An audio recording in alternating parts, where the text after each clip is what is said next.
आपका स्वागत है। मैं अनिल सम्राट। देखिए, दिल्ली में विधानसभा चुनाव होने हैं, फरवरी में होने हैं और इसका जो राज तिलक कहा जाए, दिल्ली सल्तनत में राज तिलक किसका होगा वो 8 फरवरी को पता चलेगा।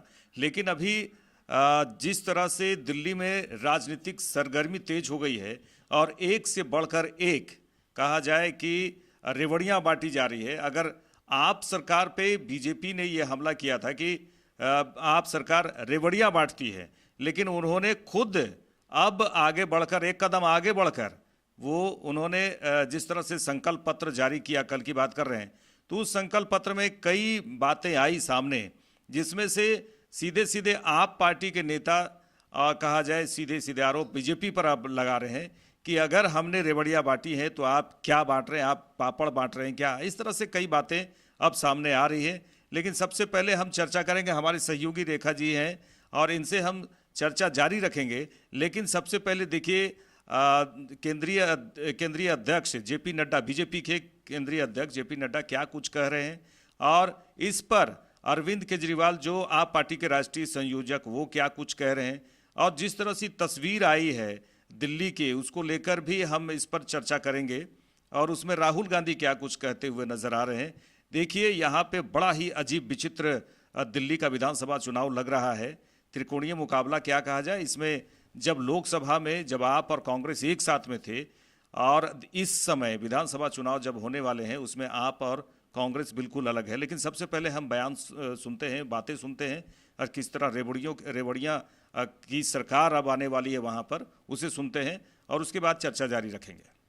क्या है कि हम भारतीय जनता पार्टी के संकल्प में इस बात को जोड़ते हैं कि महिला समृद्धि योजना के तहत प्रति माह 2500 रुपये महिलाओं को दिया जाएगा और पहली कैबिनेट मीटिंग में महिला समृद्धि योजना फर्स्ट कैबिनेट मीटिंग में पारित किया जाएगा और दिल्ली की महिलाओं को 2500 रुपये प्रति माह देने का संकल्प भारतीय जनता पार्टी लेती है। उसी तरीके से एलपीजी के सिलेंडर में जो हमारी गरीब बहनें हैं, जो गरीब परिवार हैं, उनको 500 रुपये का सिलेंडर पर सब्सिडी दी जाएगी और साथ ही साथ होली और दिवाली में दोनों समय में, हर एक समय में, होली और दिवाली में 1 सिलेंडर ईच यह मुफ्त दी जाएगी, फ्री सिलेंडर दिया जाएगा, इसको प्रोवाइड किया जाएगा। उसी तरीके से हमारे मातृ सुरक्षा वंदना योजना को और इम्प्रेसिव और उसको ताकत देने के लिए, उसको और शक्ति देने के लिए 6 न्यूट्रिशनल किट्स दिया जाएगा और साथ में 21,000 रुपये प्रति प्रेग्नेंट मदर को चीफ मिनिस्टर के मातृत्व सुरक्षा योजना के तहत वह भी दिया जाएगा। कम से कम उनके भाषण हमें मिलेंगे जब उन्होंने कहा है कि फ्री की रेवड़ी सही नहीं है, फ्री की रेवड़ी सही नहीं है, फ्री की रेवड़ी सही नहीं है। उन्होंने एक नहीं, दो नहीं, 100 बार बोला है कि केजरीवाल जो है फ्री की रेवड़ी बांटता है, ये देश के लिए सही नहीं है, देश के लिए सही नहीं है, देश के लिए सही नहीं है। आज भारतीय जनता पार्टी के राष्ट्रीय अध्यक्ष ने ऐलान किया है कि हम भी केजरीवाल की तरह फ्री की रेवड़ी देंगे, हम भी केजरीवाल वाली फ्री की रेवड़ी देंगे। तो मैं उनसे कहना चाहता हूं कि प्रधानमंत्री जी सामने आके स्पेसिफिकली ऐलान करे कि उनकी इस पे सहमति है और वो कहें कि पहले जो मोदी जी कह रहे थे वो गलत था। अभी तक मोदी जी ने जब जब कहा कि फ्री की रेवड़ी सही नहीं है, मोदी जी कहें कि मैंने गलत बोला था, केजरीवाल सही था। मोदी जी कहें कि फ्री रेवड़ी देश के लिए नुकसान नहीं है बल्कि भगवान का प्रसाद है। देखो दिल्ली, देखो चमकती हुई दिल्ली है, पेरिस जैसी दिल्ली है, सब जगह यही हाल है। क्या है कि हम भारतीय जनता पार्टी के संकल्प में इस बात को जोड़ते हैं कि महिला समृद्धि योजना के तहत प्रति माह 2500 रुपए। देखिए हमारे जो सवाल है वो है कि क्या दिल्ली में रेवड़ियों की सरकार फिर आ रही है? क्योंकि रेवड़ियों की बात अगर होती है तो सबसे पहले अरविंद केजरीवाल की बात होती है, क्योंकि वो खुद बिजली फ्री की बात किए और पानी फ्री करने की बात की है, कई बातें फ्री की बात की। उसके बाद से सिलसिला शुरू हो गया। विधानसभा चुनाव ना हुआ, ये ऐसा लगता है कि जब आप याद कीजिए दिवाली और होली में किस तरह से मॉल में जिस तरह से फ्री की बात होती है, एक के साथ एक फ्री, डिस्काउंट की बात होती है, एक के साथ एक फ्री, और पाँच के साथ 10 फ्री, इस तरह से ये फ्री उस वक्त ज़्यादातर देखने को मिलता है। लेकिन अब विधानसभा चुनाव में से पहले भी इस तरह के ट्रेंड आ चुके हैं कि हम अगर एक के साथ एक फ्री दे रहे हैं तो वो 2 के साथ 10 फ्री दे रहे हैं। इस तरह की बातें अब चर्चा होनी शुरू हो गई है। रेखा जी, क्या लगता है, ये अगर 2500 की बात कर रहे हैं कि महिलाओं को अब बीजेपी भी 2500 रुपया देने जा रही है, 2100 आप पार्टी देने जा रही है, कांग्रेस भी लाइन पे लगे हुए हैं, संकल्प पत्र में जिस तरह से बातें आई है, तो अब विधानसभा चुनाव का जो ट्रेंड है वो बिल्कुल बदलता जा रहा है। बिल्कुल बदलता जा रहा है और अभी ऐसा लग रहा है कि सभी पार्टियां ये सोच रही है कि देखे जरा किसमें कितना है दम। बॉलीवुड का ये काफ़ी मशहूर गाना है अनिल, और अभी के चुनाव में बिल्कुल सटीक बैठ रहा है। अब आप खुद सोचिए कि रेवड़ी का जिक्र करने वाली, रेवड़ी का विरोध करने वाली भाजपा के पूरे संकल्प पत्र में रेवड़ी का जिक्र है। तो अब जैसे फ्री बीज, जिसको लेकर के जब सुप्रीम कोर्ट ने भी केंद्र से इसको लेकर जवाब मांगा था, तो 1 साल से केंद्र ये नहीं बता पाई है फ्री बीज जो नहीं दिया जा रहा है चुनाव के समय में, असल में इसका एग्जाम्पल और इस मामले का जवाब 1 साल से बीजेपी केंद्र सरकार जो है वो नहीं दे पाई है। फ्री बीज बेसिकली अनिल होता ये है कि चुनाव से पहले जो मुफ्त की रेवड़ियों का ऐलान होता है उसे फ्री बीज कहा जाता है, और इसको लेकर सुप्रीम कोर्ट ने भी केंद्र से जवाब मांगा था, लेकिन 1 साल से केंद्र ने इस पर जवाब नहीं दे पाई है केंद्र सरकार। फ्री बीज और रेवड़ी को लेकर के बीजेपी हर एक मन से केजरीवाल को घिरती नजर आई थी, लेकिन अब ऐसा लग रहा है कि ये एक वायरस की तरह जो है एक राज्य से दूसरे राज्य में फैलता जा रहा है। इसे वायरस ही कहेंगे अनिल, इसलिए वायरस कहेंगे क्योंकि राष्ट्रीय राजधानी दिल्ली से इसकी शुरुआत हुई और वो मध्य प्रदेश, राजस्थान, हरियाणा, छत्तीसगढ़, झारखंड, बिहार में भी पहुंचने वाली है। तो धीरे धीरे एक वायरस की तरह अन्य राज्यों में फैल रही है, और किसी भी राजनीतिक दल को ये नजर नहीं आ रहा है कि इसका साइड इफेक्ट देश की अर्थव्यवस्था पर कितना ज्यादा हो सकता है। अगर आप मुफ्त की रेवड़ियों का ऐलान कर रहे हैं तो किस आधार पर कर रहे हैं? क्या आप लोगों को निठल्ला बनाना चाहते हैं कि आप उन्हें मुफ्त की रेवड़ियां दे रहे हैं? राष्ट्रीय राजधानी दिल्ली की अगर हम लोग बात करें अनिल, तो वहां पे बेरोजगारी का जो परसेंटेज है वो बेहद कम है। वहां पे सभी लोग कामकाज करने वाले लोग हैं, जो अगर हम आंकड़े अभी हम दिखाएंगे अपने दर्शकों को कि आंकड़ा आखिर है क्या, लेकिन राष्ट्रीय राजधानी में रेवड़ी देने की जरूरत पड़ती है। तो इसका सीधा असर यही पड़ता है कि लोगों की एक जो मानसिकता समझ चुके हैं राजनीतिक दल के नेता, कि उन्हें पता है कि जो वोटर है वो हमें वोट किस लिए देंगे, वो लोगों के नब्ज को अब टटोल चुके हैं। और अब अन्य पार्टियां इसका विरोध भी नहीं कर सकती, क्योंकि अब उन्हें भी सत्ता चाहिए, और सत्ता चाहिए तो फिर उन्हें भी उस रेवड़ी को ही अपनाना होगा। और ये सब क्या है? ये रेवड़ियां ही है। मुफ्त बिजली, मुफ्त पानी, फिर किराएदारों को भी मुफ्त में जो है सुविधाएं बिजली पानी की हम देंगे। केजरीवाल ने आज ही इसका ऐलान किया है। पुजारियों को पैसे देंगे। बीजेपी कहती है कि हम मुफ्त में बिजली, मुफ्त में पानी देंगे। तो फिर जो नरेंद्र मोदी मंचों से कहते थे, रेवड़ी को लेकर केजरीवाल को घेरते थे, आपकी कथनी और करनी में फिर अंतर क्यों हो जाता है? और जनता मूर्ख नहीं है। ऐसा लग रहा है कि दिल्ली की जनता को मूर्ख बना रही है ये पार्टियां। अब दिल्ली में कोई और अन्य विकल्प भी नजर नहीं आ रहा है।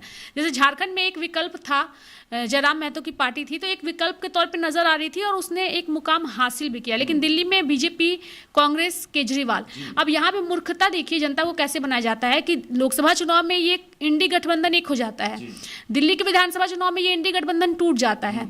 अगर आपका एजेंडा एक ही है, आपका मकसद एक ही है, तो फिर आपके अंदर एकजुटता क्यों नहीं है? क्या लोकसभा चुनाव के तहत ही आपके अंदर एकजुटता आएगी और विधानसभा के दौरान आप अलग अलग बातें बोलेंगे, एक दूसरे पर भी हमला बोलेंगे? जहां लोकसभा में आप एक दूसरे की सराहना करते हैं, विधानसभा में आपके अंदर टूट हो जाता है। तो जनता मूर्ख नहीं है, जनता दोनों ही पार्टियों यानी कि तीनों ही पार्टियों को समझ रही है अनिल। और ये मुफ्त की रेवड़ियां जो बांटी जा रही है, इसका साइड इफेक्ट आने वाले दिनों में पड़ेगा, राज्य की अर्थव्यवस्था पर पड़ेगा। अब बीजेपी कहती है कि हम अगर सत्ता में आएंगे तो हम 500 रुपये सिलेंडर मुफ्त कर देंगे। अगर आप कैपेबल हैं कि आप 500 रुपये सिलेंडर दे सकते हैं प्लस त्योहारों के समय सब्सिडी के साथ, तो फिर अगर देश में केंद्र की सरकार है, अगर ये सारी महंगाई को केंद्र सरकार ही कम करके ये योजनाएं ले आए इससे जुड़ी, तो जनता का भला होगा। लेकिन हर राज्यों में आप अलग अलग मैनिफेस्टो के तहत अलग अलग वादे करते हैं। अगर केंद्र में बीजेपी की सरकार है और बीजेपी केंद्रीय मैनिफेस्टो में ही अगर अपनी ये सारी चीज़ें रखी होती और अगर बीजेपी कैपेबल है कि अगर वो मुफ्त कर सकती है, जैसा कि वो दिल्ली में कह रही है कि हम आएंगे तो 500 में सिलेंडर देंगे, अगर अनिल झारखंड में हमें मुफ्त में सिलेंडर मिलेंगे, 500 रुपये में सिलेंडर मिलेंगे, तो फिर हम महंगाई की बातें ही क्यों करेंगे। 1200-1300 रुपये में जहाँ पे सिलेंडर गैस मिलते हैं 1900 रुपये में मिलते हैं, तो अगर आप कैपेबल हैं तो आप पहले ही कम कर दीजिए। आप लोग जनता को मूर्ख बनाते हैं और अब जनता मूर्ख बन भी रही है, क्योंकि जनता को भी आदत हो गई है इन्हीं सरकारों के साथ चलने की। अगर हमें मुफ्त में बस सेवाएं मिल जा रही हैं, ऑटो की सेवाएं मिल जा रही हैं, अब तो स्टूडेंट्स को भी, पहले महिलाओं के लिए था लेकिन अब छात्रों को भी मिलेगा। साथ ही जो वो ट्रेन चलती है वहाँ पर मेट्रो, वहाँ उसमें भी 50% की छूट देने की बात केजरीवाल ने कर दी है, चिट्ठी तक उन्होंने लिख दी है। तो किस ओर देश की राजनीति जा रही है, और मुझे लगता है कि इस राजनीति को अब सभी पार्टियां भाप चुकी है। रेवड़ी का जिक्र उठाने वाली भाजपा खुद रेवड़ियों से भरा हुआ संकल्प पत्र लेकर आती है, और जब केजरीवाल की पार्टी सरकार सवाल पूछती है तो भाजपा उसका जवाब अन्य तथ्यों के साथ देती है। तो जनता मूर्ख नहीं है, अब जनता सब कुछ जानती है। देखिए, संकल्प पत्र की बात जहां है, घोषणा पत्र की बात जहां हो रही है, तो आज से करीब 10-15 साल 20 साल पहले के घोषणा पत्र को आप जरूर देखिएगा। उसमें विकास की बातें होती थी कि राज्य का हम किस तरह से विकास करेंगे, किस तरह से हम सड़कों को सुंदरीकरण करेंगे, सुदृढ़ीकरण करेंगे, और ट्रेन को किस तरह से हम सुगम बनाएंगे, और तमाम जो खर्चे होते थे वो राज्य के विकास के लिए होते थे। लेकिन अब घोषणा पत्र में एक नया ट्रेंड चला हुआ है, इसे पब्लिक नहीं समझती है, और इसको लेकर कई घोषणाएं अगर की जा रही हैं तो एक तरह से राज्य का खजाना भी खाली होने की बात है। क्योंकि दिल्ली जैसे प्रदेश में जहां पर कहा जाए वहां के आम लोगों की जो आमदनी है वो ठीक ठाक रहती है, उसके बावजूद भी वहां पर फ्री के रेवड़ियों की बात हो रही है, तो बिल्कुल आश्चर्यजनक है। वहाँ की जो महिलाएं सफ़र करती हैं, जो बसों में सफ़र करती हैं, वो ऐसी बात नहीं है कि वहाँ पर कैपेबल नहीं है कि महिलाएं बस का किराया नहीं दे पाएंगी, लेकिन फिर भी फ्री किया जा रहा है। अब छात्रों के लिए भी ये सूचना है, और केजरीवाल सरकार ने कहा है कि आप बस का सफ़र कीजिए, फ्री में कीजिए, पानी फ्री है, बिजली फ्री है, और लेकिन हवा प्रदूषित है, इसको लेकर भी कई चर्चाएं हो रही है।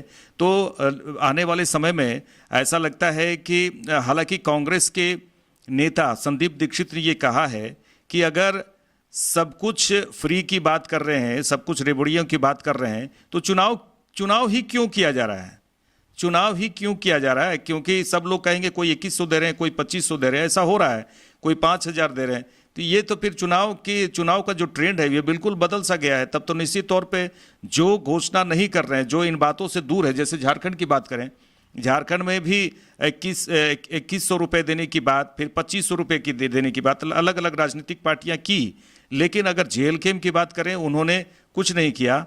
इन सब घोषणाओं से दूर रहे, वो हकीकत में झारखंड के विकास की बात करें, तब तो ये चुनाव में ही बड़ा कॉम्प्लिकेटेड होता है। जो घोषणाएं कर रहे हैं फ्री के, लोग भी उसी के पक्ष में जा रहे हैं। ये बड़ी बात है कि लोग भी उसी के पक्ष में जा रहे हैं, और यहाँ पर नुकसान, एक तो आर्थिक दृष्टिकोण से भी नुकसान होगा, इतनी ज़्यादा फ्री की बात करें तो आर्थिक दृष्टिकोण से तो नुकसान होगा ही।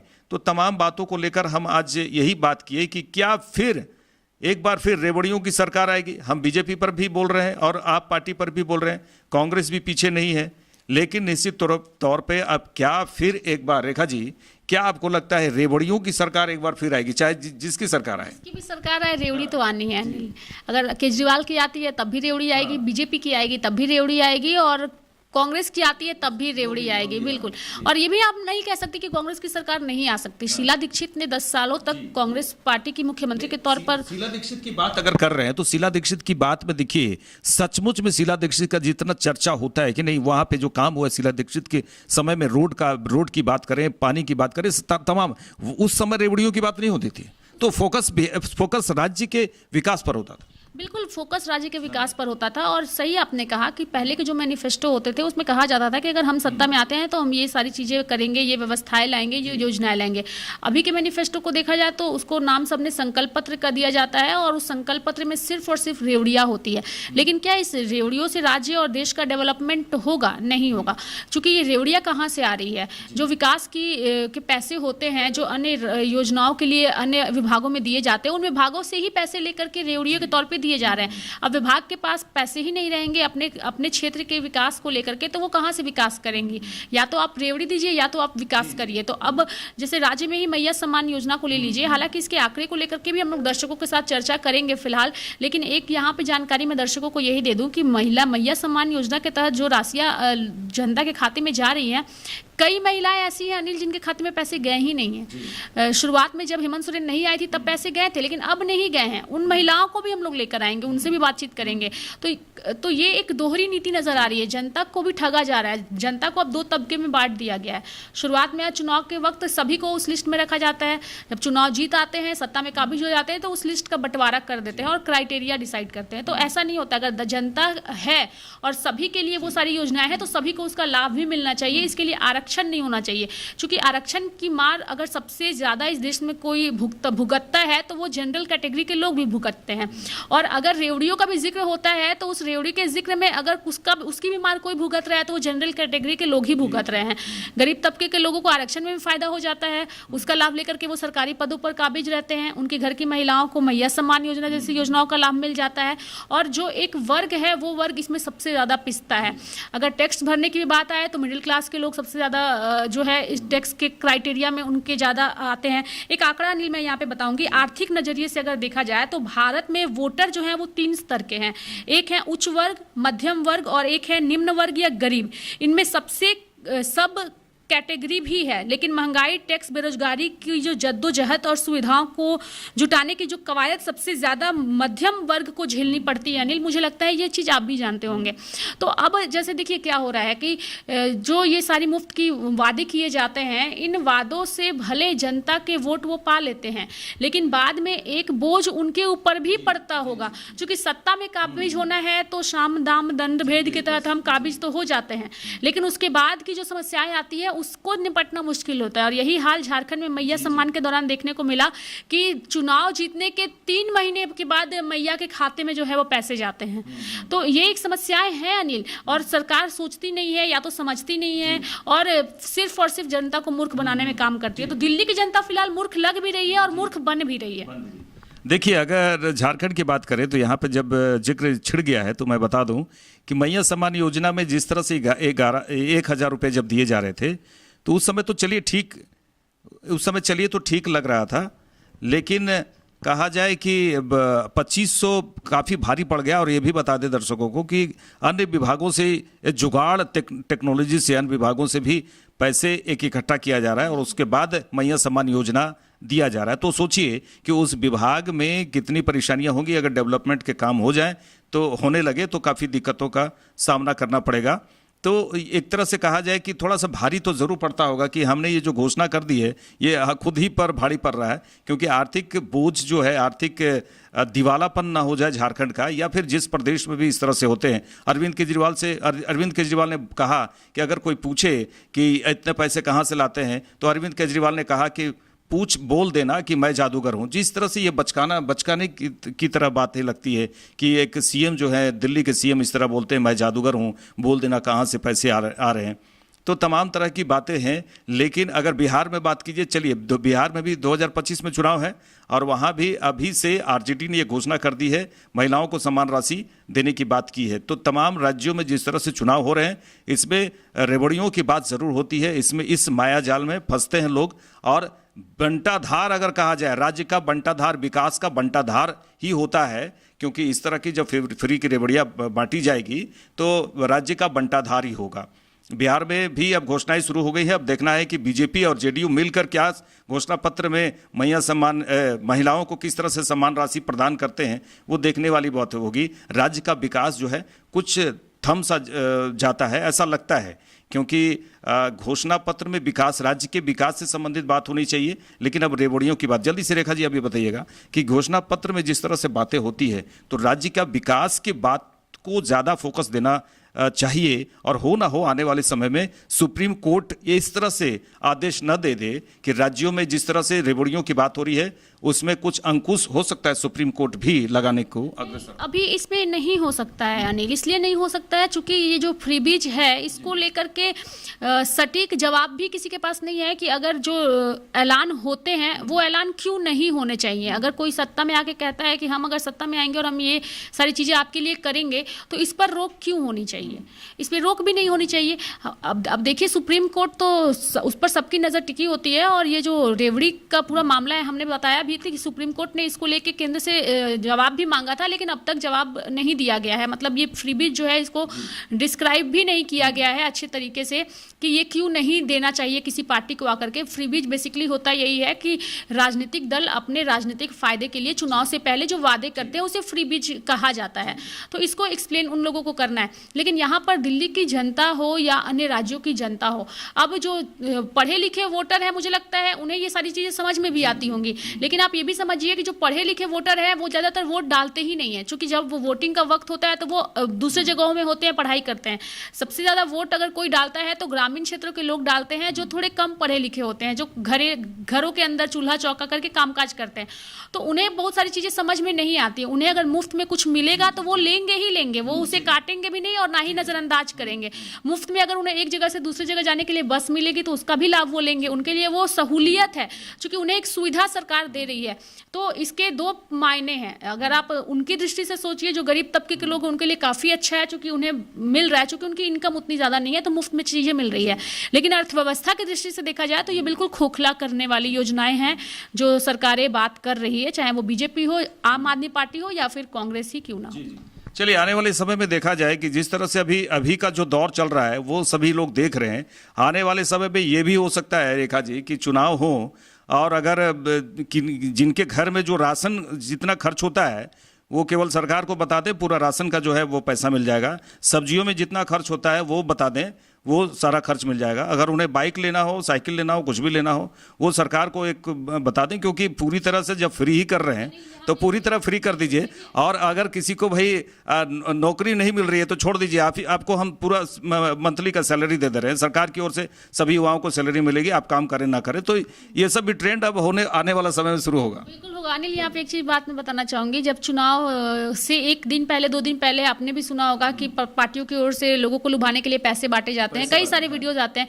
लेकिन अब पैसे बांटने की जरूरत नहीं है, क्योंकि मैनिफेस्टो एक तरीके से पैसे बांटने वाले हैं कि आपको हम चुनाव से पहले नहीं, चुनाव के बाद हम आपको पैसे बांटेंगे, तो आप हमें वोट दीजिए। एक तरीके से वो वही प्रलोभन ही है, और मुझे लगता है इस पर एक स्ट्रिक्ट एक्शन होना भी चाहिए एससी का। देखिए, पहले पैसे बांटने को लेकर भी कई बातें उठती थी। घोषणा पत्र में ये एक छुपा हुआ, कहा जाए, ये पैसे बांटने की तरकीब है, ये छुपा हुआ है, जिसमें घोषणा पत्र में हम ये कर देते हैं और लोगों को बता देते हैं कि हम आपको ये सुविधा दे रहे हैं। लेकिन कुल मिला के ये कुछ लगता है कि कुछ ना कुछ राजनीतिक गड़बड़ झाला है, जिसमें लोगों को कैसे आकर्षित करें और कैसे सत्ता में आ जाएं, और उसके बाद सत्ता में आने के बाद निश्चित तौर पे सिरदर्द तो होता ही होगा। भले ये कैसे कहें कि हमने सत्ता में आने के लिए क्या कुछ नहीं किया, लेकिन काफ़ी परेशानी। झारखंड की बात करें, निश्चित तौर पे 2500 रुपया भारी तो ज़रूर पड़ रहा होगा, लेकिन अब सत्ता में आ गए हैं तो किसी प्रकार से मैनेज करें, चाहे अलग अलग विभागों से लेकर हम करें। घोषणा करने में क्या रखा है? अब देखिए, बिहार में चुनाव है, आरजेडी ने घोषणा की है महिलाओं को